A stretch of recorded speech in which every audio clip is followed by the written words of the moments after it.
Hi everyone, this is your minimalist Malayali and welcome to our channel. കഴിഞ്ഞ കുറച്ച് വർഷങ്ങളായിട്ട് ഏകദേശം ഒരു 2-2.5 വർഷമായിട്ടാണ് സ്വന്തമായിട്ടൊരു വീട് വേണം എന്നൊരാഗ്രഹം ഉള്ളിൽ ഉദിക്കാൻ തുടങ്ങിയത്. അന്ന് ഞാൻ ആദ്യമായിട്ട് മനസ്സിൽ കൊണ്ടുവന്ന ഒരു ആഗ്രഹം എന്ന് പറയുന്നത്, എൻ്റെ വീടുണ്ടാവുമ്പോൾ ആ വീട്ടിൽ എന്തൊക്കെ സാധനങ്ങൾ എൻ്റെ കിച്ചണിൽ ഞാൻ ഏറ്റവും കൂടുതൽ സ്പെൻഡ് ചെയ്യാൻ ആഗ്രഹിക്കുന്നതും, അല്ലെങ്കിൽ എനിക്ക് ഏറ്റവും എൻ്റേതായിട്ടൊരു സ്പേസ് എൻ്റെ ഇഷ്ടത്തിന് ക്രിയേറ്റ് ചെയ്യാനായിട്ട് ഞാൻ ആഗ്രഹിച്ച ഒരു സ്പേസ് എന്ന് പറയുന്നത് കിച്ചണാണ്. അപ്പോൾ ആ കിച്ചണിലേക്ക് വേണ്ടിയിട്ട് ഞാൻ കുറേശ്ശെ സാധനങ്ങൾ വാങ്ങിക്കാൻ തുടങ്ങി. എല്ലാ മാസവും സാലറി കിട്ടുമ്പോൾ അതിൽ നിന്നൊരു ചെറിയ എമൗണ്ട് എടുത്തിട്ട് എന്നെക്കൊണ്ട് പറ്റുന്ന രീതിയിൽ എൻ്റെ ഒരു ലിസ്റ്റ് ഉണ്ട്, ലോങ് ലിസ്റ്റ്. നമ്മൾ സ്ത്രീകൾക്ക് ഇഷ്ടപ്പെട്ട പാത്രങ്ങൾ കിട്ടുമ്പോൾ വളരെ സന്തോഷമുണ്ട്. എനിക്കങ്ങനെയാണ്.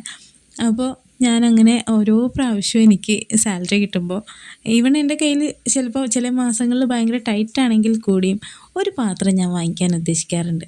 നിങ്ങൾക്കങ്ങനെ എന്ത് കാര്യമാണ് നിങ്ങളുടെ വീടിന് വേണ്ടിയിട്ട് നിങ്ങൾ ചെയ്യുക?